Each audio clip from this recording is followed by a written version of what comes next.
fantastic position shot. When you have to hit a ball that accurate with that much power, it's a supreme difficulty. You would think that a power player such as Earl Strickland would not have the kind of finesse that he's been displaying here.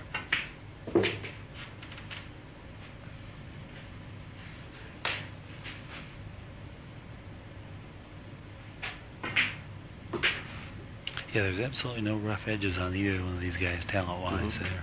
They're thoroughly polished and they're well-versed in all aspects of the game.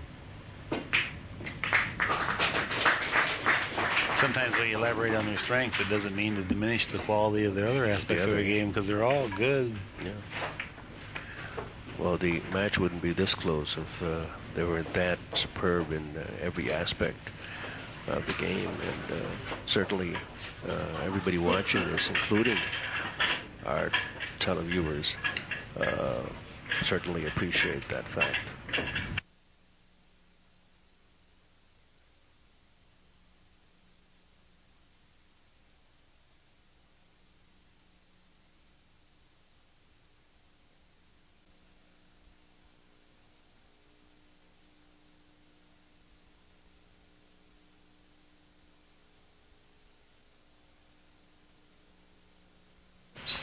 Of course, winning the 35th game doesn't mean that that'll be the end.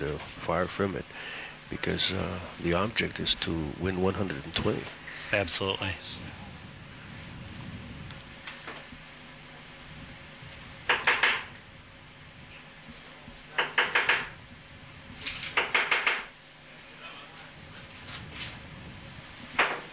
Again, you want to tell the televiewers what that was all about?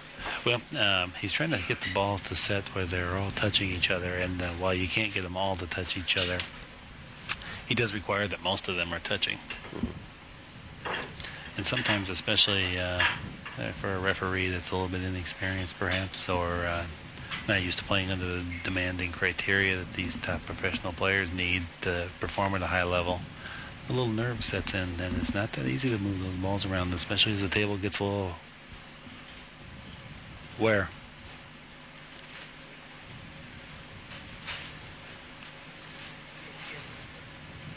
What happens when you tap the balls is it actually dents the cloth, and the balls tend to settle there. So, and through the course of play, those dents get worn out a little bit. So sometimes you'll see them. These are the first to go. Those spots. Yeah, yeah. It's created from friction. You slide your hand over it to make a bridge or something, and it kind of roughs the nap up a bit. And then when you set the balls up there, they tend to roll apart rather than together.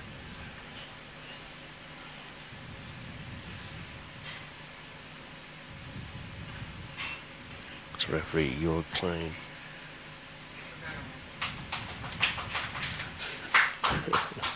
He gets a round of applause.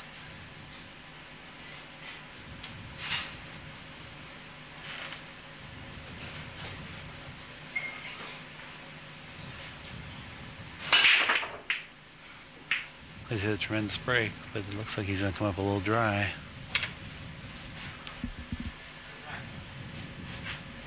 Yeah, and he commends referee Klein's a good rack. Well, the balls jumped quite well, so he knows that the reason he came up dry was not because the balls weren't racked properly, but because just bad luck set in.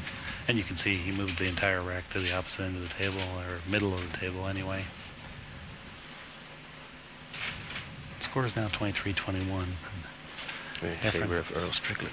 Efren has come to the table having to face a push-out situation. This is a situation that only occurs right after the break, and that's where an opponent can take one foul, and the incoming player has his option. He may receive the table as it is and play on, or he may pass the table back to the foul-committing player.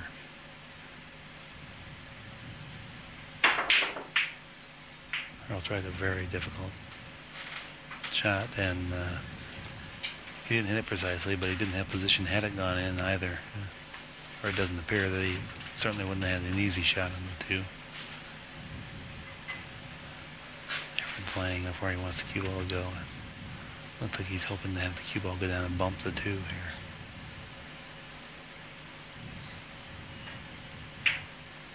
here.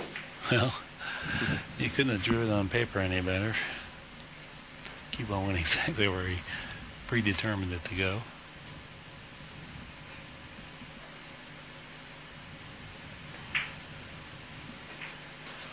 Okay, we got a little skid on the ball there, and if you notice, the two ball barely dropped. What happens is sometimes through moisture or friction or a little piece of chalk, we get the ball, and you'll hit that and turn just a little bit.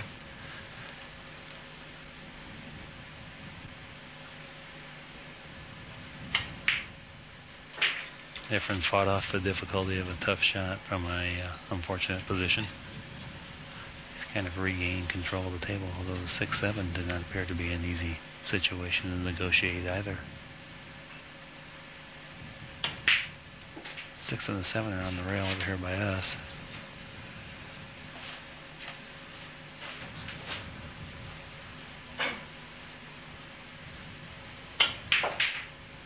Loaded up the cue ball with inside spin to bring the cue ball in between the 6 and 7. And in between it did go. It's kind of an unfortunate situation. If it had it bumped either one of them, he was probably going to come out of that with a reward. Now it looks like he may be confronted with either a combination or a safety play. Chose the combination. And good control on the object ball so that he has another good shot. That was factored into that shot.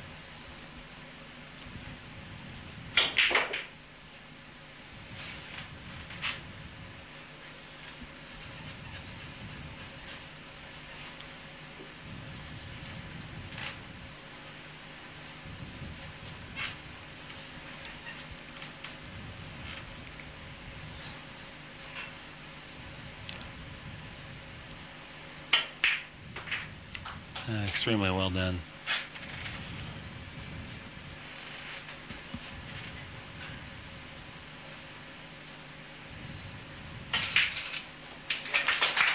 Efren Reyes wins that one. Scored as 23 for Strickland, 22 for Efren Reyes. We'll take a short break.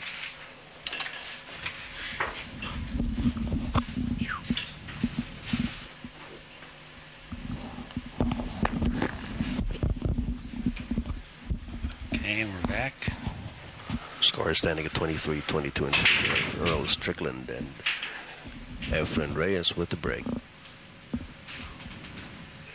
Okay, once again I noticed that the wing ball flew in, and the wing ball was on the same side of the rack that the cue ball was on. And that's the ball that they generally try to make. It's either that one or the one on the side. The rest of it's purely random.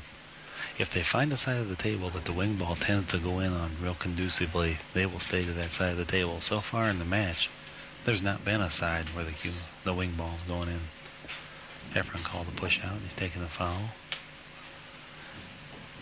And now the option for Earl is a very thin safety, and this is difficult. The idea is to just rock the one in place, only moving the one ball within the parameters of one ball's width from where it's at. And it's a very difficult shot to negotiate.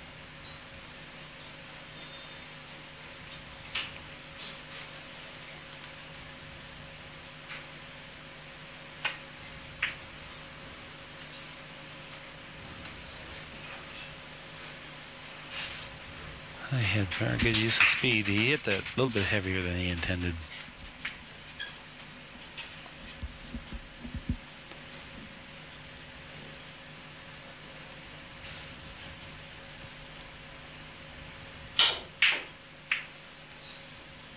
Efren was forced into a wide open offensive posture. And he inadvertently made the 3 ball.